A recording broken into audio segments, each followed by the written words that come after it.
Hello friends, welcome to the another class of AWS cloud computing. आज के इस class में हम देखेंगे S3 रेप्लिकेशन के बारे में और S3 लॉगिंग सर्विस के बारे में।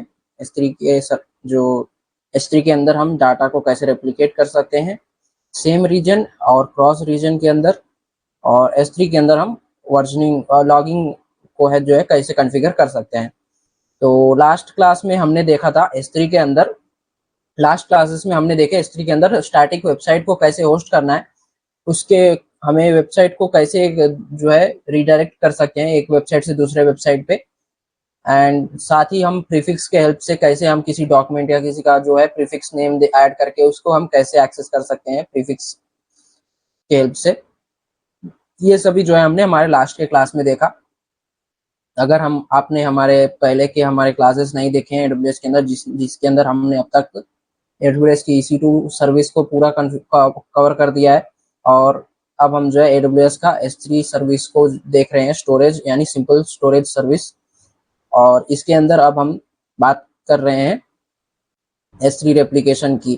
तो अगर आपने पहले के हमारे वीडियोस नहीं देखे हैं तो आप हमारे चैनल ICNT ज्ञान पे विजिट करके AWS के प्लेलिस्ट के अंदर हमारे सभी वीडियोस को जो है देख सकते हैं।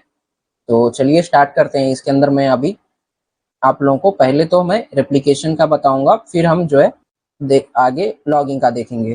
तो मैंने यहाँ पे पहले से मैंने हमारे AWS के कंसोल के अंदर लॉगिन कर रखा है, और आज जो हम बात करेंगे S3 के अंदर रेप्लिकेशन कैसे अलाउ करना है। अगर हम बात करें बाय डिफॉल्ट, अगर हम AWS की बात करें तो जब हम कोई भी सर्विस को जब हम यूज करते हैं, जैसे कि अगर हमने एक S3 सर्विस को यूज किया और एक बकेट क्रिएट किया, देन हमने बकेट क्रिएट करते समय हमें एक रीजन सेलेक्ट करना पड़ता है। तो हमने रीजन सेलेक्ट कर लिया और एक बकेट हमने हमारा क्रिएट कर लिया, और बकेट क्रिएट करने के बाद हमने उस बकेट के अंदर कुछ ऑब्जेक्ट्स जो है इंसर्ट कर दिए।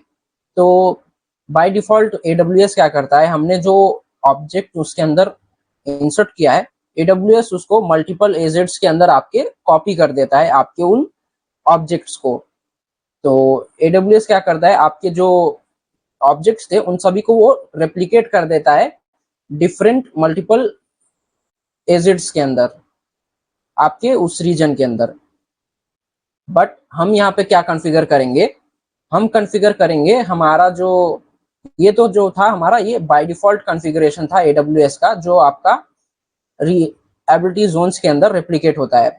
हमें क्या करना है, हम लोग क्या करेंगे, हमारा एक बकेट क्रिएट करेंगे और उसके अंदर हम जो ऑब्जेक्ट अपलोड करेंगे, वो ऑब्जेक्ट हम जो है हमारे AWS के एबिलिटी जोन्स के अलावा हमारा जो ऑब्जेक्ट हो वो रीजन्स के अंदर जो है रेप्लिकेट करे, या तो वो within the same region जो है उसको वो रेप्लिकेट करे किसी और S3 बकेट के अंदर, या फिर अनदर क्रॉस रीजन किसी और रीजन के अंदर जो है इसको हम रेप्लिकेट करें। तो हम कैसे करेंगे, तो मैं पहले यहाँ पे AWS के डॉक्यूमेंटेशन के अंदर आपको और अच्छे से जो है इस रेप्लिकेशन के बारे में बता रहा हूँ, ऑब्जेक्ट को जो है कैसे रेप्लिकेट करना है। तो replicating object within and cross region, यहाँ पे दो आपको देखने को मिल जाएंगे। जैसे कि अभी मैंने बताया, टू टाइप्स ऑफ आपको जो है रेप्लिकेशंस आपको देखने को मिल जाएंगे। एक है क्रॉस रीजन रेप्लिकेशन एंड दूसरा जो है same region replication, CRR and SRR। तो इन दोनों के अंदर होता क्या है, क्रॉस रीजन रेप्लिकेशन जो है ये अगर आपको एक रीजन से किसी दूसरे रीजन के अंदर अपने ऑब्जेक्ट्स को रेप्लिकेट करना है, तो उसके लिए हम जो है क्रॉस रीजन रेप्लिकेशन का यूज करते हैं। यानी एक एग्जाम्पल के रूप में आप ऐसे देख सकते हैं कि आपका जो एक ऑब्जेक्ट का जो रेप्लिकेशन होगा वो आपके मुंबई रीजन के अंदर होगा, और जो दूसरा आपका जो उस ऑब्जेक्ट का रेप्लिकेट फाइल होगा वो किसी और रीजन के अंदर, US के अंदर, कनाडा के अंदर, या कहीं और जो है हो सकता है। तो ये जो है हमारा क्रॉस रीजन रेप्लिकेशन है। और ये जो सेम रीजन रेप्लिकेशन, यानी आपका जो रेप्लिका और मेन जो फाइल होगी आपकी, दोनों भी सेम रीजन के अंदर ही होगी। तो cross region replication and same region replication का यूज करने का बेनिफिट क्या है, ये अगर हम बात करें, क्योंकि हम जब भी हमारे डाटा को हम इसके अंदर ऑब्जेक्ट को एंटर कर रहे हैं तो वो ऑलरेडी हमारे मल्टीपल एजेट्स के अंदर उसको रेप्लिकेट कर रहा है, उसकी कॉपी क्रिएट कर रहा है। तो हमें S3 हमें रीजन्स के अंदर इसको रेप्लिकेट करने का नीड क्या पड़ा। तो अगर हम बात करें अगर हम डिफरेंट रीजन्स के अंदर हमारे इन फाइल्स को अगर रेप्लिकेट करते हैं तो उससे होता क्या है। तो मैं एक एग्जांपल के साथ बताता हूँ। जैसे कि अगर कोई कंपनी है और वो चाहती है कि अपना डाटा को वो जो है, जो भी उसका डाटा है उसको वो एक लॉन्ग डिस्टेंस डिफरेंस के बीच में अपने डाटा को वो स्टोर करके रखे, जिससे ताकि उसको कोई भी अगर आपके रीजन्स के अंदर या आपके एबिलिटी जोन्स के अंदर कोई भी इशू आता है तो उसके फाइल के ऊपर इफेक्ट ना पड़े।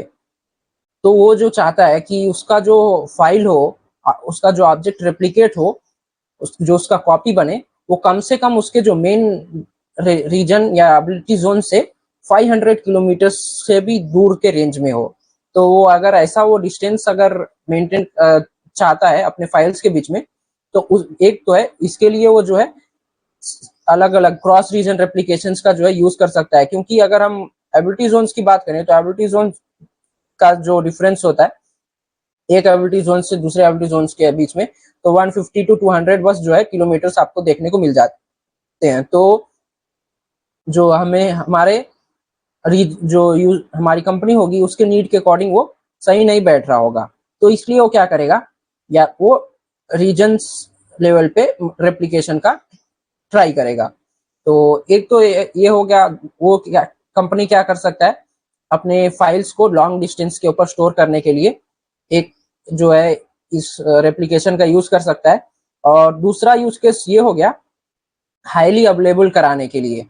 यूजर ने जो अपना ऑब्जेक्ट जो आप रेप्लिकेट करा रहा है किसी अलग रीजन के अंदर, तो उस रीजन के अंदर जिस रीजन के अंदर वो अपना डाटा रेप्लिकेट करा रहा है वहां के यूजर्स को वो फाइल्स को एक्सेस करने में जो लेटेंसी होगी वो बहुत रिड्यूस हो जाएगी। तो इससे जो है हाई एबिलिटी भी जो है हाई एबिलिटी के लिए भी जो है आप ये रेप्लिकेशन का क्रॉस रीजन रेप्लिकेशन का यूज कर सकते हैं। तो इस तरीके से जो है हमारा ये रेप्लिकेशन यूज होते हैं। इसके अंदर भी आपके जो है ये रेप्लिकेशन जो है आपके रीजन्स के अंदर जो है रेप्लिकेट होगा। रीजन्स के अंदर जब रेप्लिकेट होगा तो रीजन्स से क्या होगा, आपके मल्टीपल एबिलिटी जोन के अंदर फिर से वो आपके जो फाइल्स हैं जो रेप्लिकेट होते हैं।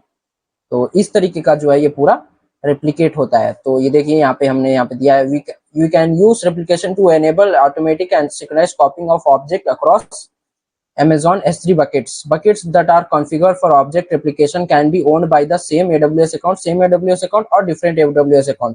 ये क्या ऐसे भी हम कर सकते हैं, हमारे एक अकाउंट से हमारे दूसरे AWS के अकाउंट के अंदर भी हम हमारे बकेट्स के ऑब्जेक्ट को रेप्लिकेट कर सकते हैं।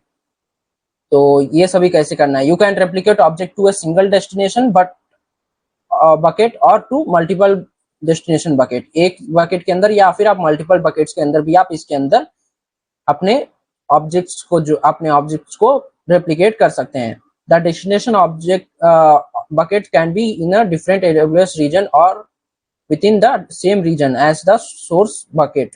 तो वो जो है आपके AWS का जो दूसरे रीजन के अंदर आपका जो डेस्टिनेशन बकेट है, यानी आपका जो रेप्लिका जहाँ पे क्रिएट होगा वो जो है दूसरे रीजन के अंदर भी हो सकता है या फिर आपके सेम रीजन के अंदर भी हो सकता है। तो ये सभी चीजें जो है आपको इसके अंदर और भी उसके रेप्लिकेशन के बारे में ये जो है यहाँ पे डिटेल देखने को मिलेगा। जैसे कि मैंने अभी आपको दो जो है बताया यहाँ पे, उसके अलावा यहाँ पे और आपको उसकी जो है बारे में पता चल जाएगा वाई यूज रेप्लिकेशन। तो यहाँ पे देखिए जैसे कि अभी मैंने बताया when to use cross region replication, तो मीट कंपाइलेंस रिक्वायरमेंट, यानी कि हमारा वही जैसे कि मैंने अभी बात किया जो data at even greater distance. तो रिक्वायरमेंट अगर ऐसा है आपका जो आपके कंपनी का जो आप डाटा है उसको और ग्रेटर डिस्टेंस के ऊपर आप रखना चाहते हैं, तो उसके लिए आप जो है क्रॉस रीजन रेप्लिकेशन का यूज कर सकते हैं। क्योंकि अगर आप एक सेम रीजन के अंदर अगर वो करेंगे तो उसका जो एबिलिटी जोन्स के अंदर जो आपका डाटा क्रिएट होता है वो ज्यादा डिस्टेंस नहीं होता है बाय डिफॉल्ट अगर उसकी हम बात करें तो। इसीलिए हम क्या कर सकते हैं, क्रॉस रीजन रेप्लिकेशन का यूज करके हमारे डाटा जो रेप्लिकेशन डाटा का डिस्टेंस है उसको हम इंक्रीज कर सकते हैं, बढ़ा सकते हैं। तो इसलिए जो है ये यूज होता है।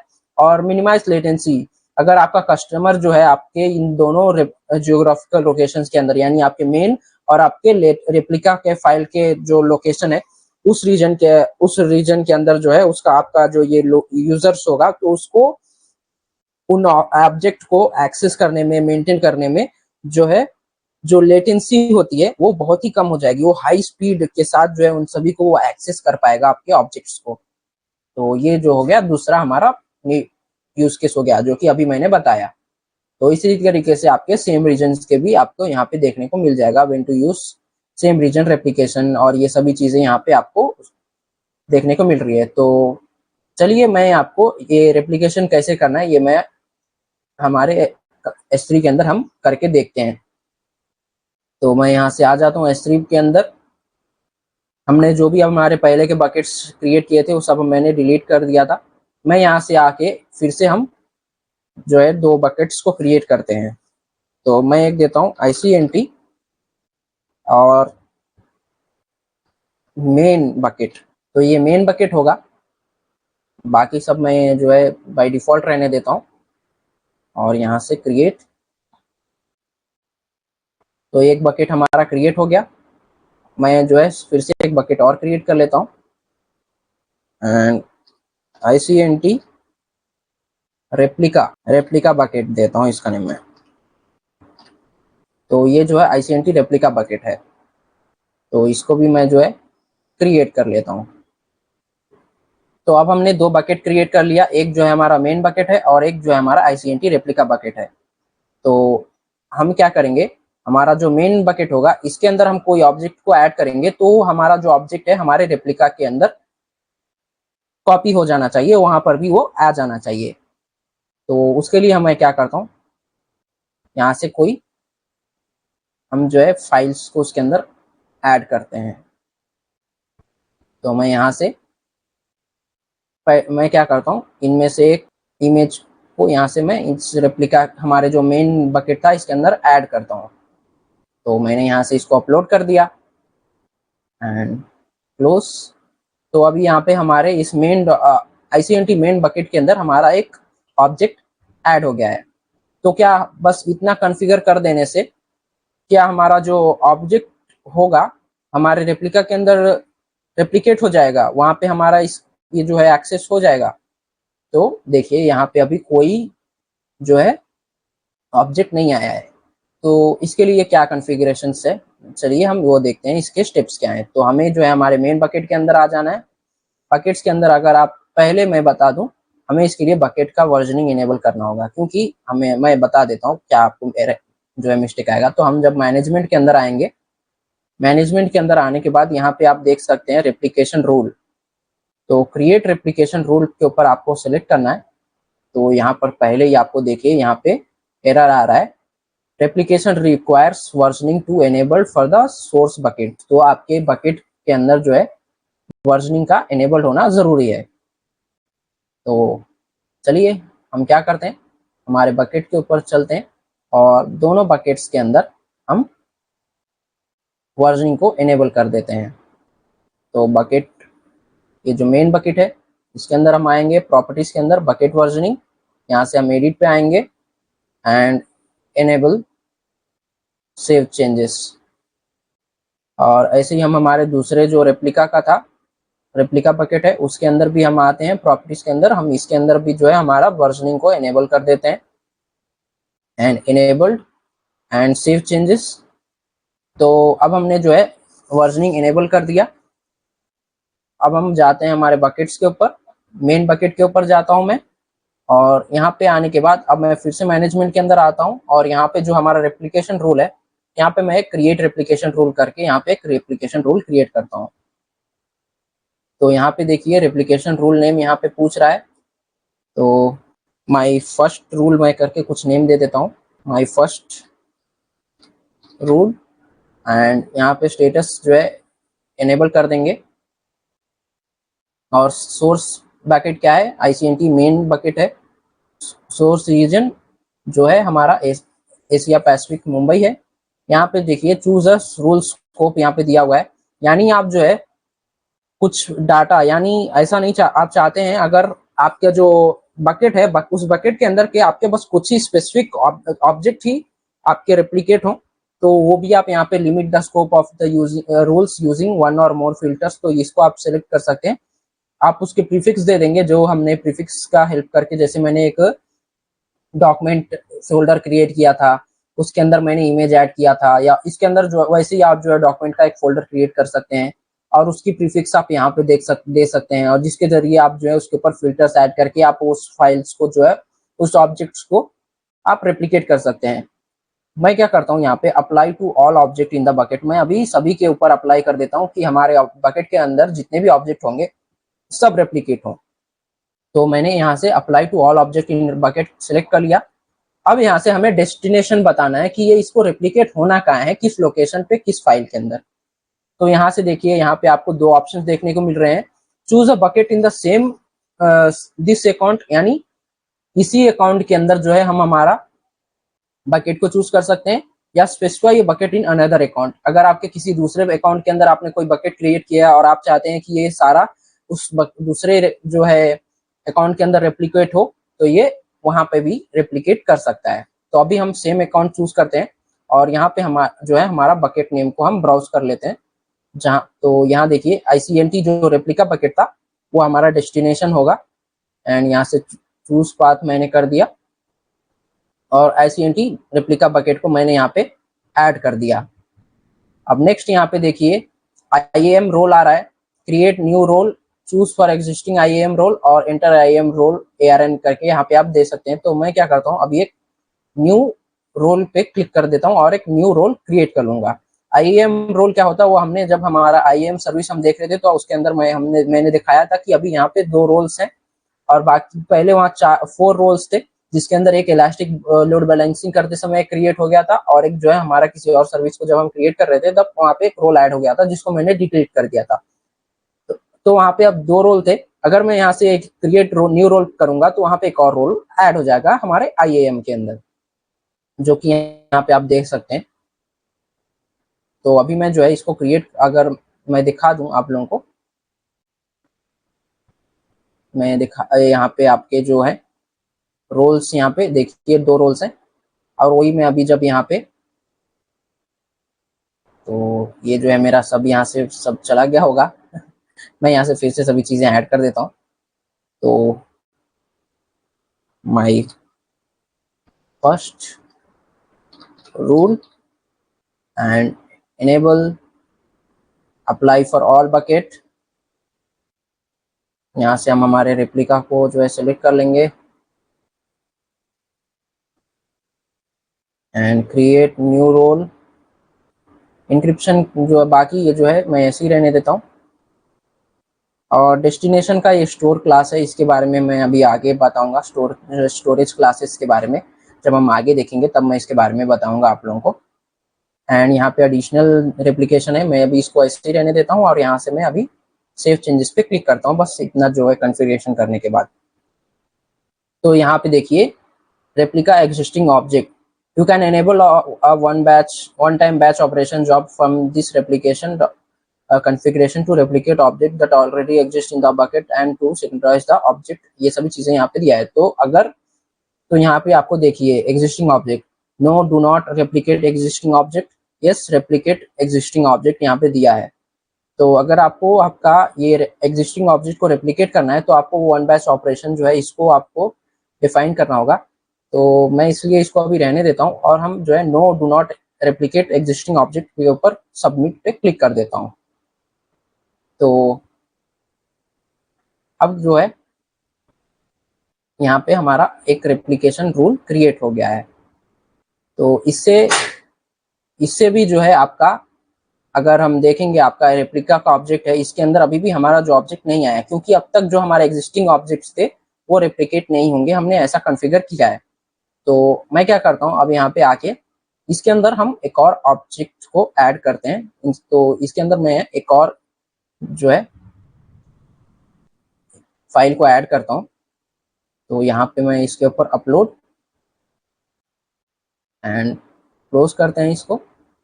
अब यहाँ पे देखिए एक फाइल हमने यहाँ पे ऐड कर दिया। तो अब देखते हैं ये अब हमारा जो फाइल था हमारे रेप्लिका फाइल के अंदर ऐड हुआ है या नहीं। तो मैं अब हमारे रेप्लिका बकेट को ओपन करता हूँ, मैं एक बार इसको रिफ्रेश करता हूँ एंड देखते हैं हमारा ऑब्जेक्ट है यहाँ पे आता है या नहीं।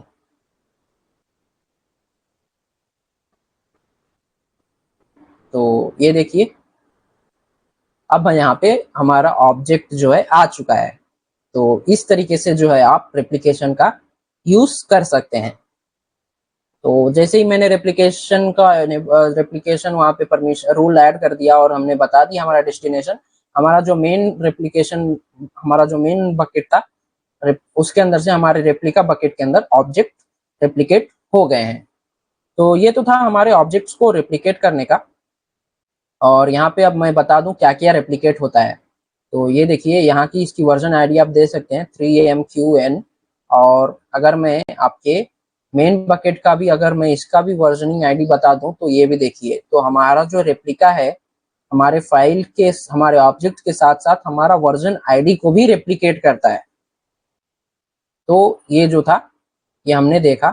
अब मैं क्या करता हूँ, इसको जो है क्लोज करता हूँ, और मेरा जो ये दूसरा बकेट था मैं इसको क्या करता हूँ, रेप्लिका को मैं एक न्यू टैब में ओपन करता हूँ। तो यहाँ पे हमारा रेप्लिका है, और यहाँ पे हमारा, इसको भी मैं एक न्यू में ओपन कर लेता हूँ। तो ये जो हमारे दोनों, मैंने यहाँ पे बकेट को यहाँ पे एक्सेस कर लिया। तो यहाँ पे आपका मेन बकेट है और यहाँ पे आपका रेप्लिका है। अब मैं क्या करता हूँ, और एक चीज इसके अंदर मैं आपको बताता हूँ। जैसे कि अगर मैं, हमारा जो ये फाइल जो रेप्लिकेट हुआ है, अगर मैं इसको यहाँ से सिलेक्ट करके और डिलीट कर दूं, एंड डिलीट ऑब्जेक्ट, तो ये जो है यहाँ से डिलीट हो गया है। तो क्या ये अब हमारे रेप्लिका की फाइल के अंदर भी डिलीट हो गया होगा? तो चलिए हम चेक करते हैं। तो हम हमारे रेप्लिका बकेट के अंदर आते हैं, और इसके अंदर मैं अगर चेक करूंगा तो अभी भी हमारा जो ऑब्जेक्ट है वो डिलीट नहीं हुआ है। और अगर आप इसको ऐसे ही वेट करते रहेंगे तो भी ये डिलीट नहीं होगा। जैसे हमारे ऑब्जेक्ट को आने में टाइम लगा था, वैसे ही आप ये सोच रहे होंगे कि अब ये डिलीट हो जाएगा, तो ये डिलीट नहीं होगा। तो मैं मेन ये कहना चाहता था कि जब हम हमारे मेन, जब हम रेप्लिकेट करते, हमारे डाटा को रेप्लिकेट करते हैं, तो होता क्या है, वो सभी डाटा तो रेप्लिकेट हो जाते हैं, बट अगर हम हमारे मेन बकेट के अंदर किसी भी ऑब्जेक्ट को डिलीट कर रहे हैं, तो उससे हमारा जो रेप्लिकेशन फाइल के अंदर जो है हमारा वो डाटा वहां से डिलीट नहीं होगा, वो वहां पे फिर भी एग्जिस्ट करेगा। तो उसको आपको अगर डिलीट करना है तो आप कैसे करेंगे? तो जब, जैसे कि हमने देखा था, हम जब वर्जनिंग इनेबल करते हैं तो हमारा जो बकेट होता है परमानेंटली डिलीट नहीं होता है, उसके ऊपर जो एक डिलीट मार्कर ऐड हो जाता है, और आपका जो बकेट रहता है वो अभी भी स्टोर हुए रहता है। तो अगर मैं यहाँ पे शो वर्जन पे करूंगा, तो यहाँ पे आप देख सकते हैं यहाँ पे एक डिलीट मार्कर ऐड हो गया है, और आपका ये जो बकेट है अभी भी डिलीट नहीं हुआ है, राइट। तो इसके लिए अब हमें क्या करना होगा, तो हम आ जाएंगे फिर से हमारे मैनेजमेंट के अंदर, हमारे मेन जो बकेट था उसके मैनेजमेंट के अंदर, और आपने जो रेप्लिकेशन रूल ऐड किया था उस रेप्लिकेशन रूल को जो है हम सेलेक्ट कर लेंगे। और यहाँ पे जो है ये रेप्लिकेशन रूल जो था, हमें इसको एडिट करना होगा। तो मैं क्या करता हूँ, हमारा जो ये रूल था इसको मैं एडिट करने के लिए ट्राई करता हूँ। तो यहाँ से हम इसको सिलेक्ट करते हैं, एंड एडिट रूल के अंदर आने के बाद जब हम यहाँ पे आ रहे थे, लास्ट में आए थे, तो यहाँ पे एडिशनल रेप्लिकेशन रूल्स ऑप्शन है यहाँ पे। तो यहाँ पे आप देख सकते हैं डिलीट मार्कर रेप्लिकेशन। तो आपका डिलीट मार्कर जो था वो भी रेप्लिकेट हो, उसके लिए आपको इसको एनेबल करना पड़ता है, चेक करना पड़ता है। तो अब जैसे ही मैंने इसको डिलीट मार्कर रेप्लिकेशन पे क्लिक कर दिया, और यहाँ से अब मैं सेव करता हूँ, और अब हम फिर से हमारे बकेट्स के अंदर जाते हैं, और मैं यहाँ पे यहाँ जाता हूँ हमारे मेन बकेट के अंदर, और यहाँ से इसको मैं क्लिक कर लेता हूँ, और इसको मैं जो है डिलीट कर लेता हूँ। तो मैं पहले इसको डिलीट करता हूँ, हमारे डिलीट मार्कर को डिलीट करता हूँ। अब ये डिलीट हो गया है, और जैसे ये हो गया अब वो यहाँ आ गया होगा। मैं जो है यहाँ से, इधर से ही आके मैं इसको भी जो है डिलीट कर लेता हूँ, ताकि ये जो है परमानेंटली डिलीट हो जाए।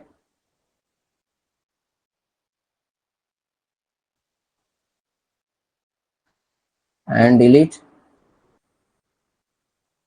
तो अब जो था हमारा ये फाइल फाइल और पीएनजी नेम का जो ऑब्जेक्ट था वो डिलीट हो गया है, बट हमारे रेप्लिका के अंदर अभी भी वो स्टिल एग्जिस्ट करता है।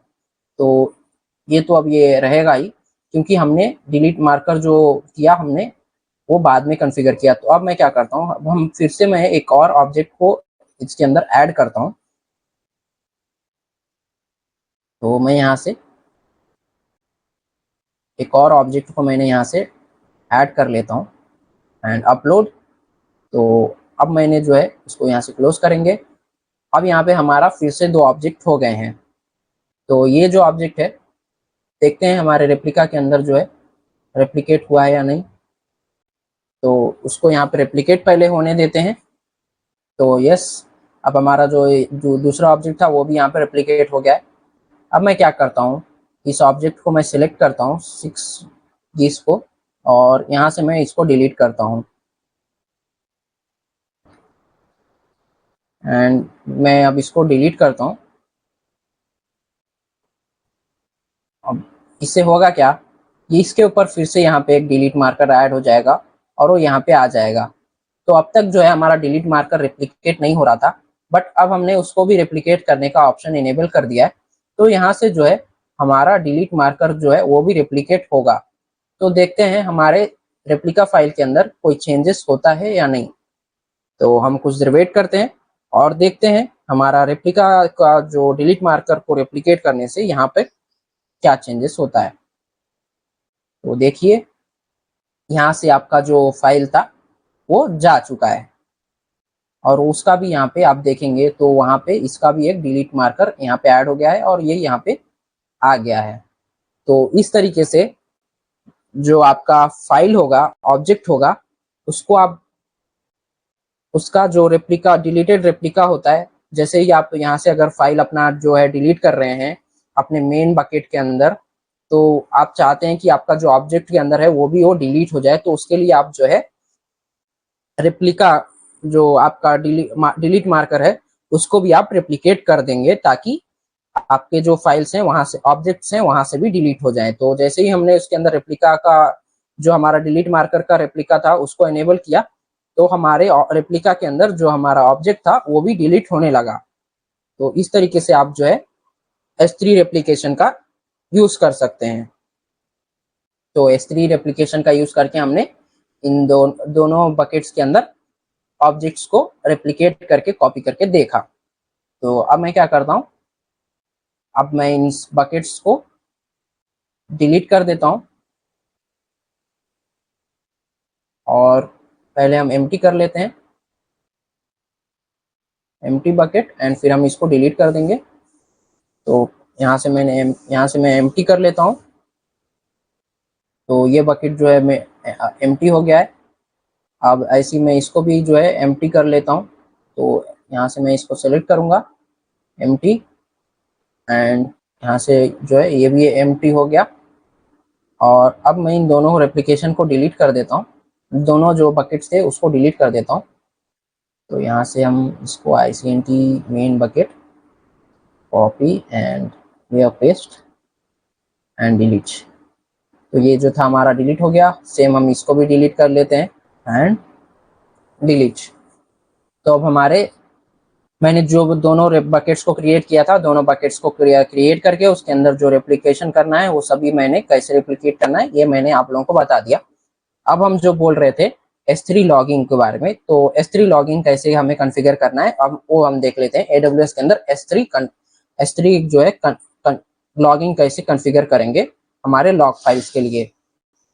तो अगर आपके जो आप चाहते हैं कि कोई यूजर है जो आपके S3 ऑब्जेक्ट को एक्सेस कर रहा है, या फिर उसके अंदर कुछ ऑब्जेक्ट्स ऐड कर रहा है, या कोई भी ऑपरेशंस को जो है वो कोई टास्क परफॉर्म कर रहा है आपके S3 के अंदर, तो आप जो चाहते हैं कि आप तो वो जो है आपके ऑब्जेक्ट S3 के अंदर जो परफॉर्म कर रहा है डिफरेंट टास्क के आपके ऑब्जेक्ट के अंदर, तो आप चाहते हैं कि वो जो भी टास्क कर रहा है आप उसके सभी टास्क को मॉनिटर कर सकें, उसके सभी टास्क को जो है जान सकें कि यूजर जो है आपके S3 ऑब्जेक्ट के अंदर क्या कर रहा है। तो उसके लिए जो है आप उसके लॉग्स उसके ऊपर लॉग फाइल्स जो है उसकी लॉग फाइल्स को कॉन्फ़िगर कर सकते हैं। आपके S3 के अंदर लॉगिंग जो है आप कॉन्फ़िगर कर देंगे तो उससे आपको पता चल जाएगा कि यस यूजर जो है आपके किस फाइल को ज्यादातर एक्सेस कर रहा है या फिर वो क्या उसके अंदर चेंजेस कर रहा है। ये सभी चीजें आप जानना चाहते हैं तो उसके लिए आप जो है S3 लॉगिंग का यूज कर सकते हैं। तो वही हम देखने वाले हैं कि S3 लॉगिंग को कैसे हमें कॉन्फ़िगर करना है, कैसे हम हमारे यूजर्स के लॉग यानी हमारे जो S3 बकेट के अंदर हम जो भी कॉन्फ़िगर करेंगे उसके लॉग्स कहाँ पे हम कैसे चेक कर सकते हैं, कैसे हम क्रिएट कर सकते हैं। तो हम लोग ये जो है बहुत ही इजीली जो है कर सकते हैं by using logging in S3। तो इसको कैसे करना है कि हम देखते हैं, ताकि और ये जो हमारे लॉग फाइल्स जो हम करते हैं इसको आप जो है लॉग एनालिटिक्स के लिए भी यूज कर सकते हैं। You can see which files user access the most time. तो आप जो है सभी देख सकते हैं कि आपका जो यूजर है कौन से फाइल को जो है मोस्टली एक्सेस कर रहा है। ये सभी कॉन्फ़िगरेशन भी आप कर सकते हैं। और मैं जो है हम चाहें तो लॉग्स हमारा एक ही बकेट के अंदर हमारे लॉग्स और हमारे डाटा सभी स्टोर करके रख सकते हैं। बस लेकिन उससे जो है बहुत सारे इश्यूज होते हैं और वो एक गुड प्रैक्टिस नहीं है। उससे आपका जो चार्जेस है वो भी ऐसे बढ़ता है। क्योंकि मैं इसलिए जो है हम क्या करेंगे, दो अलग अलग बकेट में क्रिएट करूंगा। एक के अंदर हमारे सभी डाटा होंगे और दूसरे के अंदर जो है हम हमारे लॉग फाइल्स को क्रिएट करेंगे। तो वो कैसे करना है तो चलिए देख लेते हैं। मैं जो है ICNT मैं यहाँ पे दो बकेट क्रिएट कर लेता हूँ। ICNT data ICNT data content ICNT content ऐसे दे देता हूँ। ICNT content bucket. तो यह जो है कंटेंट बकेट है जिसके अंदर हमारे डाटा और सभी चीजें होंगे। तो यहाँ से मैं इसको क्रिएट करता हूँ और मैं एक और बकेट क्रिएट करता हूँ, क्रिएट बकेट, और इसका मैं देता हूँ ICNT लॉग बकेट,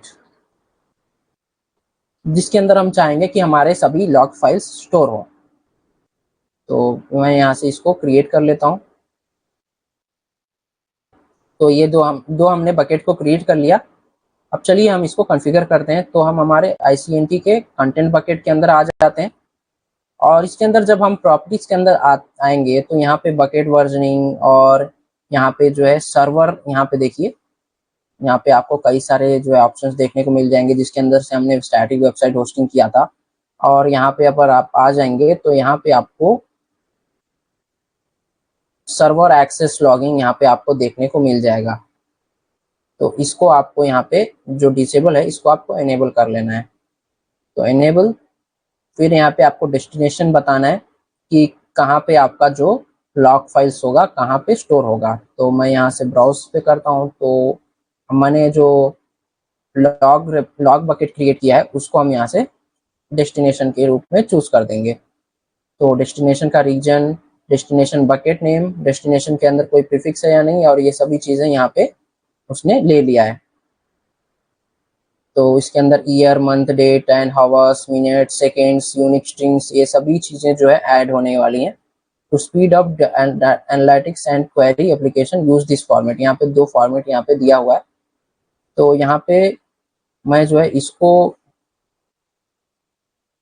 यहाँ पे मैं क्या करता हूँ, अगर आपके जो लॉग ऑब्जेक्ट होंगे तो वो इस तरीके से जो है एग्जांपल्स में आएंगे, जैसे कि 2025 7 1 10 12 56, ये सभी जो है आपका ईयर है, मंथ, डे, सभी चीजें यहाँ पे आने वाले हैं। तो ये जो है यहाँ पे दिया हुआ है लॉग ऑब्जेक्ट की फॉर्मेट। तो यहाँ पे दो फॉर्मेट यहाँ पे दिए हुए हैं। हम जो है अभी इस यूनिक स्ट्रिंग वाले को जो है ये सिलेक्ट करते हैं, या फिर हम इसी को करते हैं। Source of data used in log object की फॉर्मेट यहाँ पे दिया है। तो log file deliver time, the year, month and day will be based on the timestamp of the S3 event in the files that been delivered। और यहाँ पे ये दो चीजें दिया है। तो यहाँ पे आप ये भी कॉन्फ़िगर कर सकते हैं। तो लॉग फाइल डिलीवर टाइम भी आप यहाँ पे जो है सभी कर सकते हैं। तो S3 इवेंट टाइम जो यहाँ पे ये है और ये दिया है। मैं ये क्या करता हूँ, अभी सिंपली जो बाय डिफॉल्ट यहाँ पे जो लिया था मैं उसी के अंदर रखता हूँ और सेव चेंजेस पे क्लिक करता हूँ। तो अब इसके अंदर हमने हमारे log successfully edited server access logging हमने दे दिया है। तो इससे होता क्या है, हमारे जो है पॉलिसीज हैं वो चेंज होती हैं। तो पॉलिसीज के अंदर अगर आप देखेंगे, यहाँ पे नहीं, पहले हम क्या करते हैं, इसके अंदर कुछ ऑब्जेक्ट्स को जो है ऐड करता हूँ मैं। तो मैं क्या करता हूँ, हमारे इन फाइल्स को, सभी जो यहाँ पे फाइल्स हैं सभी को जो है सिलेक्ट कर लेता हूँ और सभी को यहाँ पे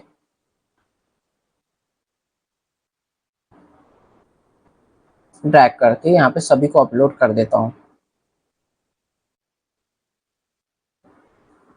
तो ये देखिए यहाँ पे जो है, अब इसको मैं क्लोज करता हूँ। तो यहाँ पे हमारे इस ऑब्जेक्ट के अंदर 6, अब हमारे इस बकेट के अंदर 6 ऑब्जेक्ट जो है ऐड हो गए हैं। और इसके अंदर हमने बकेट के इसके अंदर हमने जो है हमारा सर्वर का जो था वो भी हमने यहाँ पे लॉगिंग जो है एनेबल कर दिया है।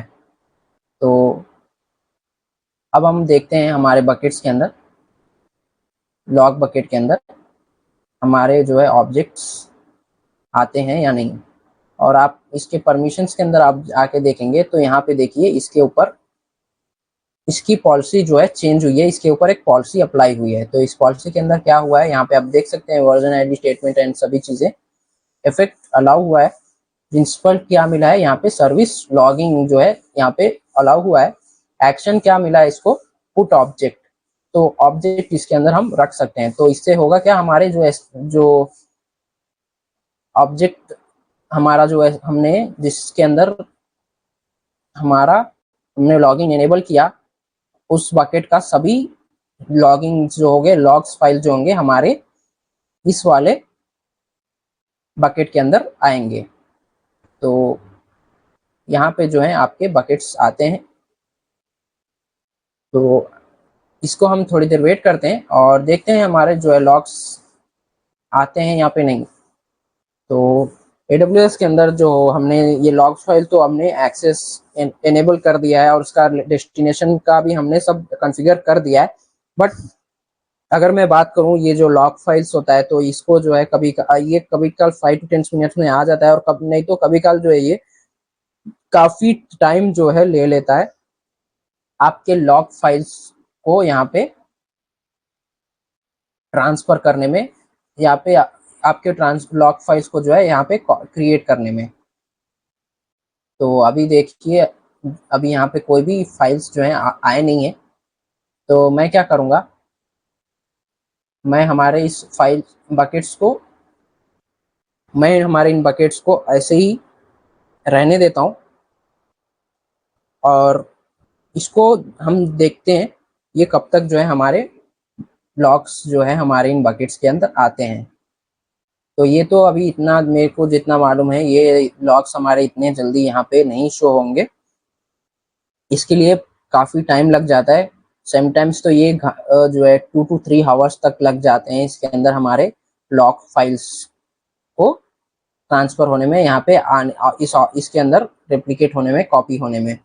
तो इसलिए क्या करेंगे हम, मैं इस क्लास को मैं यहीं पे एंड करता हूँ, जिसके अंदर मैंने आप लोगों को S3 रेप्लिकेशन के बारे में बताया और S3 वर्जनिंग के बारे में बताया। वर्जनिंग कैसे इनेबल करना है, कैसे आपके वर्जनिंग नहीं, आपके जो लॉगिंग कैसे इनेबल करना है, और S3 लॉगिंग की हेल्प से आप कैसे अपने लॉग फाइल्स को जो है किसी एक पर्टिकुलर बकेट के अंदर स्टोर करके रख सकते हैं, जहाँ पे आप सभी देख सकते हैं, सभी चीजें देख सकते हैं कि यस आपका यूजर ने किस टाइम पे क्या आपके S3 बकेट के अंदर टास्क परफॉर्म किया है, क्या एक्शन ले रहा है, वो किस बकेट को डिलीट कर रहा है या किसी ऑब्जेक्ट को डिलीट कर रहा है, या किसी ऑब्जेक्ट को ऐड कर रहा है, या किसी फाइल को एक्सेस कर रहा है तो किस फाइल को एक्सेस कर रहा है। सभी चीजें आप जो है अपने लॉग फाइल के थ्रू देख सकते हैं। तो इस क्लास में इतना ही, जिसके अंदर हम हमारे S3 के रेप्लिकेशन और S3 लॉगिंग देखा है। अभी जो हमने लॉग फाइल को क्रिएट किया है, ये इसके अंदर अभी जो है लॉग बकेट्स जो क्रिएट किए थे हमने, अभी आया नहीं है।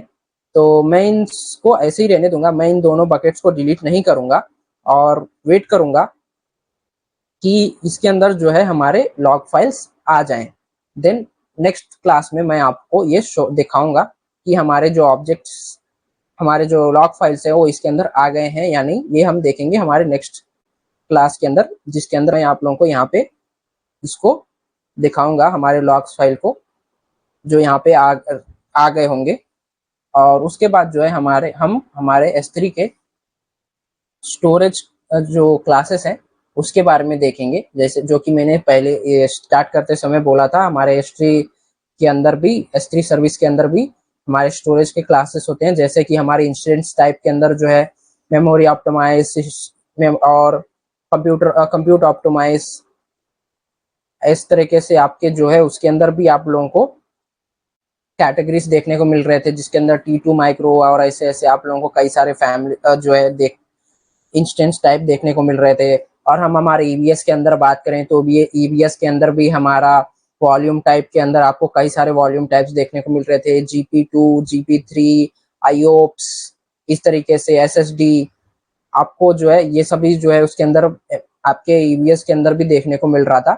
तो इसी तरीके से हमारे S3 स्टोरेज सर्विस के अंदर भी आपको कई सारे स्टोरेज क्लासेस आपको देखने को मिल जाते हैं और उन सभी के ऊपर आपको डिफरेंट प्राइसिंग और डिफरेंट जो है डिफरेंट ऑपरेशंस करने को देखने को मिलता है।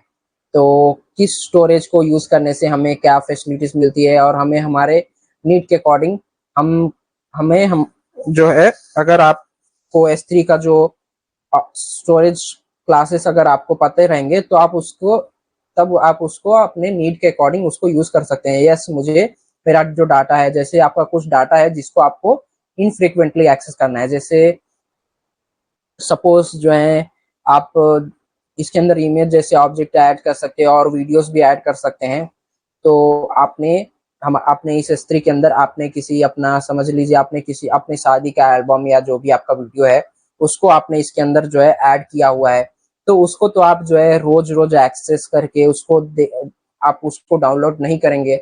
आप यस, अभी आज आपने उसको अपलोड किया, एक्सेस किया, तो आप उसको फिर पता नहीं फिर कब जाके आप उसको दोबारा उसको एक्सेस करेंगे, हो सके 1 साल बाद, 2 साल बाद, 3 साल बाद। तो इस तरीके में आप इस केस में आपको किस स्टोरेज क्लास का यूज करना चाहिए, तो इस तरीके के सभी चीजों के बारे में हम देखेंगे हमारे नेक्स्ट क्लास में, जिसके अंदर मैं आप लोगों को हमारे S3 के जो भी क्लासेस हैं उन सभी के बारे में डीप में बताऊंगा, जिसके अंदर आपके कई सारे टाइप्स आते हैं, infrequent access, frequent access, glacier, deep archive, और ये सभी जो है आपके S3 के AI आप लोगों को देखने को मिल जाएगा। तो ये सभी जो आपके क्लासेस हैं ये आपके कहाँ कहाँ हेल्प आते हैं और इन सभी की प्राइसिंग क्या है, ये सभी हम बात करेंगे हमारे नेक्स्ट क्लास के अंदर। तो इस क्लास में इतना ही, मिलते हैं अगले क्लास में। Thank you friends.